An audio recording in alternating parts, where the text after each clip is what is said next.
My name is Jamie Novak, and I'm an organizing specialist and author.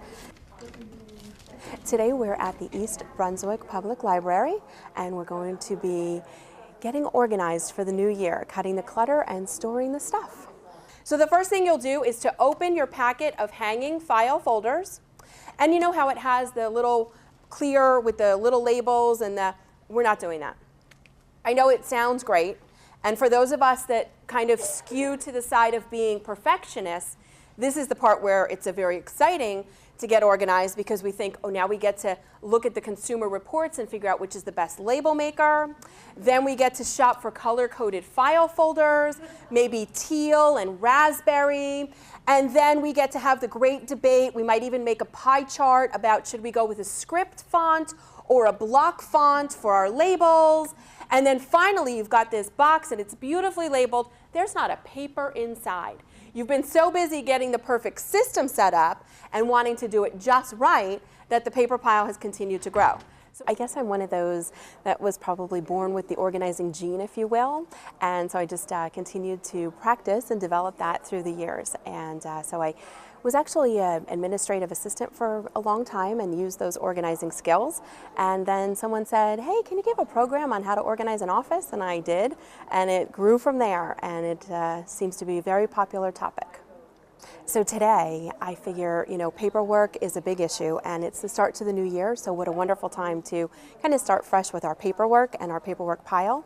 So we'll start there, and then we'll talk about clearing closets and piles of clutter from other spaces. So we've got a lot of great tips and things that, you might be able to just take something from your kitchen, like the roll from the inside of a paper towels. So once you're finished with the roll of paper towels, take that cardboard tube, and you can use that in so many different ways. So we'll talk about all of that today. For most of us, we have one or two of these tucked in a drawer, like our utility drawer, and then you can't find a battery or a birthday candle because the drawer is filled with this, and then you can't open and shut the drawer without pushing stuff down, so it's a whole thing. So very simply now, when you are finished with a roll of paper towels, you're often left with that cardboard tube. So if you were to weave that cord back and forth and slide it in, you've got that option. It also works for holiday lights. So this is much easier to toss in a drawer than this would be. And then, of course, thinking about the kitchen, these are my cooking tongs that lost their little clasp to keep them shut. So they would open in the utility drawer, and I've lost hours of my life trying to get my hand in the drawer to shut them so that I could open and close the drawer. And now they just go right into a tube, and then that solves that problem. So at jamienovak.com, you can find all the great tips and actually notes from today's program. So if you weren't able to enjoy the entire program, you can find the notes at jamienovak.com. And coming this March is my newest book. I have a few bestsellers, but the newest one is Keep This, Toss That, and that'll hopefully be on the library shelf and in bookstores near you this coming March. But don't be afraid. If you're tired of the decor, you're bringing down, decorations from the holidays, the seasons gone by, and it's just, not you anymore.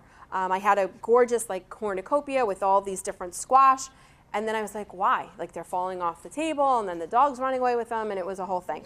So for a moment, it was fun, and then it's not so much anymore, but I spent good money on it. I don't necessarily want to sell it, but I just don't want to throw it away either. But think of schools or libraries that would love to decorate but don't always have a budget to go out and buy decorations. They would love to be gifted things. I think a lot of times we feel like getting organized takes a lot of time, and actually I like to work in 5-minute increments, which I know sounds crazy if you've got a whole house that needs addressing, but it really is one of the easiest ways. Set a timer and just do a little bit. The top of a table, a corner, and you're just making decisions as you go. And it really is the action. So you want to pick something up and decide, keep it or toss it, and before you know it, in those little spurts, it's going to get organized. Now here's my invitation to you, because all these ideas, they work when you actually take action. So here's your part. You have to decide where you're going to begin and when you're going to start. Because it all sounds good, and we talked about so many different areas that itself can become overwhelming. So choose your space. Is it the entryway? Is it your shoes? Is it your clothes? Is it your medicine cabinet?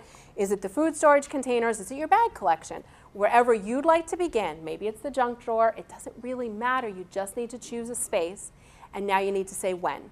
Because it can't be later, because later will never happen. So it has to be when. So if you're an evening person, maybe it's today, maybe it's first thing tomorrow, set a timer for 5 minutes and just do a little something. Don't pull everything out, because then you're going to wonder what you were thinking and you make a bigger mess. But just get started. Move a few things around, toss a few things out, maybe donate something, and you've made progress.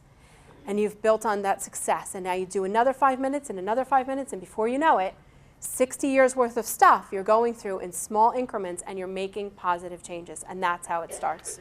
So I can't wait to hear about your first success story. I hope you'll take me up on that 5-minute challenge. And I want to thank you so much for coming out today. A big thank you to the Friends of the East Brunswick Public Library and to the East Brunswick Love Club. A big self, thank you so much. Thank you. Thank you, everyone. You guys were great. Thank you for coming out.